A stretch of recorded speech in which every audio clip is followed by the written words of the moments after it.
ಗಣೇಶ ಶಾರದಾ ಗುರುಭ್ಯೋ ನಮಃ.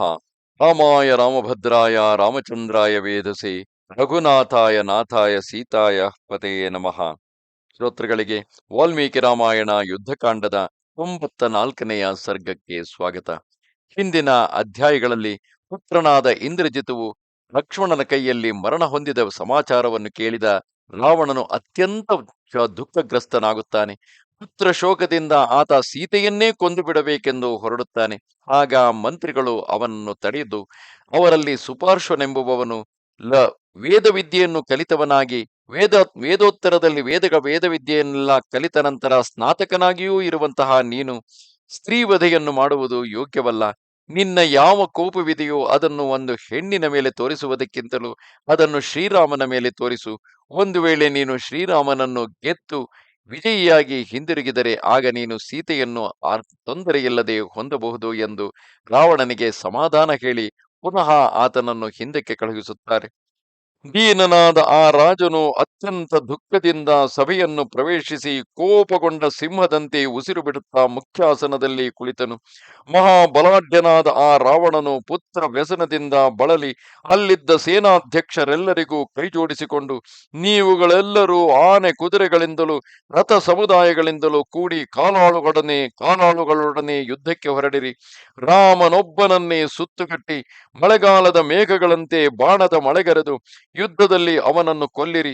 ಹಾಗಾಗದಿದ್ದರೆ ಮಹಾ ಸಂಗ್ರಾಮದಲ್ಲಿ ನಿಮ್ಮ ಹರಿತವಾದ ಬಾಣಗಳಿಂದ ಮೈಯೆಲ್ಲ ಗಾಯಗೊಂಡ ರಾಮನನ್ನು ಜಗತ್ತು ನೋಡುವಂತೆ ನಾಳೆ ನಾನು ಕೊಲ್ಲುವೆನು ಎಂದು ತಿಳಿಸಿದನು.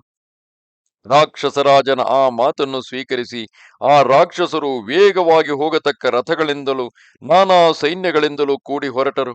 ದೇಹನಾಶಕಾರಕಗಳಾದ ಪರಿಘ, ಪಟ್ಟಿಸ, ಬಾಣ, ಕತ್ತಿ, ಕೊಡಲಿಗಳನ್ನು ಎಲ್ಲರೂ ವಾನರರ ಮೇಲೆ ಪ್ರಯೋಗಿಸಿದರು.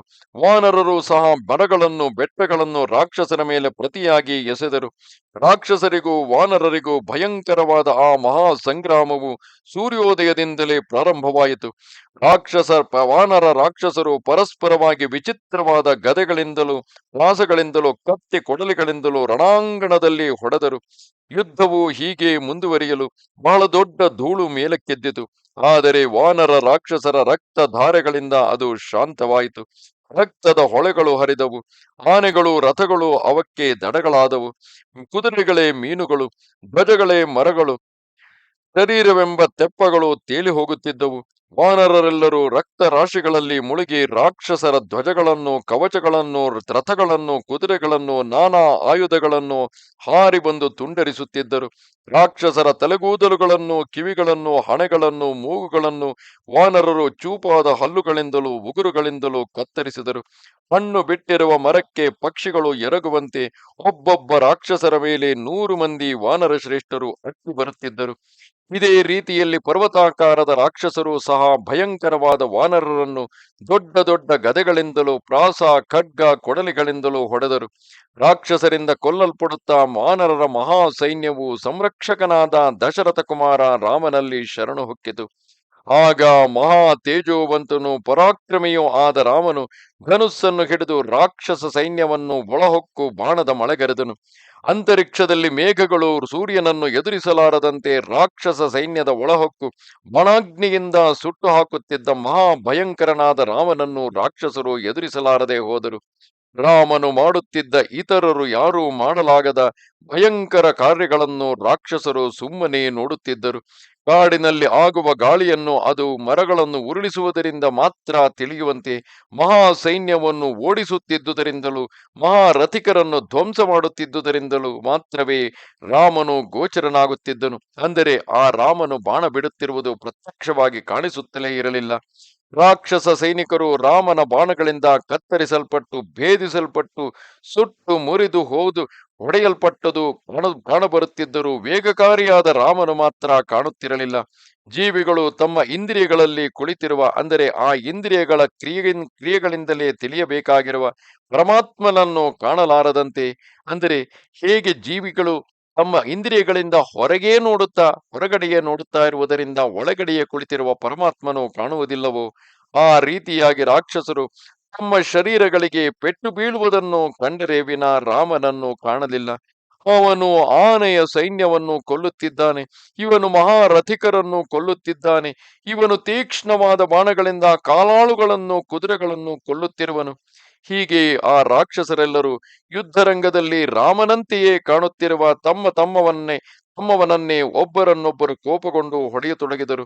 ಮಹಾತ್ಮನಾದ ಆತನು ಪರಮಾಸ್ತ್ರದಿಂದ ಗಾಂಧರ್ವಾಸ್ತ್ರದಿಂದ ರಾಕ್ಷಸ ಸೈನ್ಯವನ್ನು ಮೋಹಗೊಳಿಸಿದುದರಿಂದ ಅವರು ಶತ್ರು ಸೈನ್ಯವನ್ನು ಸುಟ್ಟು ಹಾಕುತ್ತಿದ್ದ ರಾಮನನ್ನು ಕಾಣಲೇ ಇಲ್ಲ. ಆ ರಾಕ್ಷಸರಿಗೆ ರಣಾಂಗಣದಲ್ಲಿ ಸಾವಿರಾರು ರಾಮರು ಕಾಣಬರುತ್ತಿದ್ದರು. ಮತ್ತೊಂದು ಸಲ ಒಬ್ಬನೇ ರಾಮನು ಕಾಣಿಸುತ್ತಿದ್ದನು. ಮಂಡಲಾಕಾರವಾಗಿ ತಿರುಗುತ್ತಿರುವ ಕೊಳ್ಳಿಯ ಚಕ್ರದಂತೆ ಸುತ್ತ ತಿರುಗುತ್ತಿರುವ ಆ ಮಹಾತ್ಮನ ಧನುಸ್ಸಿನ ಬಂಗಾರದ ಕೋಟೆಯು ಕಾಣಿಸುತ್ತಿದ್ದೇ ಹೊರತು ರಾಮನು ಮಾತ್ರ ಕಾಣುತ್ತಿರಲಿಲ್ಲ. ಅಂದರೆ ಆತನ ಧನುಸ್ಸಿನ ಬಂಗಾರದ ತುದಿಯಷ್ಟೇ ಕಾಣಿಸುತ್ತಿತ್ತು. ಮಂಡಲಾಕೃತಿಯಲ್ಲಿ ವೇಗದಿಂದ ತಿರುಗುತ್ತಾ ಚಕ್ರದಂತೆ ಕಾಣುತ್ತಿದ್ದ ರಾಮನನ್ನು ಜನಗಳು ಅಂದರೆ ರಾಕ್ಷಸರು ಕಪಿಗಳು ಕಾಲಚಕ್ರದಂತೆ ಕಂಡರು. ಆ ರಾಮನ ಚಕ್ರಕ್ಕೆ ರಾಮನ ಶರೀರವೇ ಮಧ್ಯಭಾಗ, ಅಂದರೆ ಆ ಚಕ್ರದ ಕಂಬ, ಆತನ ದೇಹಬಲವೇ ಜ್ವಾಲೆ, ಬಾಣೆಗಳೇ ಅಲೆಗಳು, ಧನುಸ್ಸೇ ಚಕ್ರದ ನೇಮಿ, ಅಂದರೆ ಚಕ್ರದ ಪಟ್ಟೆ, ಧನುಷ್ ಟಂಕಾರ ಶಬ್ದ ಮಾತ್ರವೇ ಚಕ್ರದ ಹಲಗೆಯಿಂದ ಬರುವ ಧ್ವನಿ, ರಾಮನ ತೇಜಸ್ಸು, ಬುದ್ಧಿ, ದೇಹಕಾಂತಿಗಳೇ ಚಕ್ರದ ಕಾಂತಿ, ದಿವ್ಯಾಸ್ತ್ರಗಳ ಸಾಮರ್ಥ್ಯವೇ ಚಕ್ರದ ವಿಸ್ತಾರ. ಅಂತಹ ರಾಮಚಕ್ರವು ರಾಕ್ಷಸರನ್ನು ಯುದ್ಧದಲ್ಲಿ ಹೊಡೆಯುತ್ತಿರುವುದನ್ನು ನೋಡುತ್ತಿದ್ದರು. ವಾಯು ವೇಗದಿಂದ ಕೂಡಿದ 10,000 ರಥಗಳು, ಬಲಯುತವಾದ 18,000 ಆನೆಗಳು, ಸವಾರರೊಡಗೂಡಿದ 14,000 ಕುದುರೆಗಳು, ಪೂರ್ಣ 2,00,000 ಸಂಖ್ಯೆಯುಳ್ಳ ಕಾಲಾಳುಗಳಾದ ರಾಕ್ಷಸರು, ಕಾಮರೂಪಿಗಳಾದ ರಾಕ್ಷಸರ ಇಷ್ಟು ಅನೇಕ ಸೈನ್ಯವನ್ನು ದಿವಸದ 8ನೇ ಒಂದು ಭಾಗದೊಳಗೆ ಅಗ್ನಿ ಜ್ವಾಲೆಗೆ ಸದೃಶವಾದ ಬಾಣಗಳಿಂದ ರಾಮನೊಬ್ಬನೇ ಕೊಂದು ಹಾಕಿದನು. ಇದನ್ನು ರಾವಣನ ಮೂಲಬಲವೆಂದು ಕೂಡ ಕೆಲವರು ಹೇಳುತ್ತಾರೆ. ಅಂದರೆ ರಾವಣನ ರಕ್ಷಣೆಗಾಗಿಯೇ ಇದ್ದಂತಹ ವಿಶೇಷವಾದ ಸೈನ್ಯವೆಂದು. ಈ ಮಹಾಸೈನ್ಯವನ್ನು ರಾಮನೊಬ್ಬನೇ ಕೊಂದು ಹಾಕುತ್ತಾನೆ. ಅಳಿದುಳಿದ ರಾಕ್ಷಸರು ಕುದುರೆಗಳು ಸತ್ತು, ರಥಗಳು ಮುರಿದು, ಬಲವೊಡಗಿ ಧ್ವಜಗಳು ಮುರಿದು ಲಂಕಾನಗರಿಗೆ ಓಡಿದರು. ಮಡಿದು ಹೋದ ಆನೆ, ಕುದುರೆ, ಕಾಲಾಳುಗಳಿಂದ ಆ ರಣಾಂಗಣವು ಕೋಪಗೊಂಡ ಮಹಾತ್ಮನಾದ ರುದ್ರನ ವಿಹಾರ ಭೂಮಿಯಂತಾಯಿತು. ಆಗ ದೇವತೆಗಳು, ಗಂಧರ್ವರು, ಸಿದ್ಧರು, ಪರಮ ಋಷಿಗಳು ಭಲೆ ಭಲೆ ಎಂದು ರಾಮನ ಆ ಕಾರ್ಯವನ್ನು ಶ್ಲಾಘಿಸಿದರು.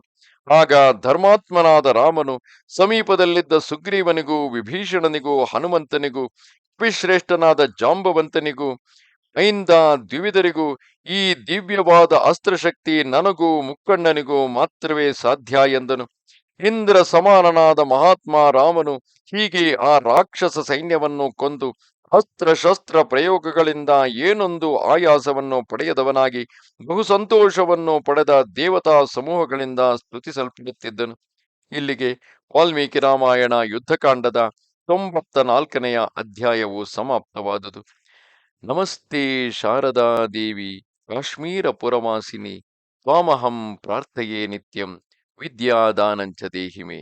ನಮಸ್ಕಾರ.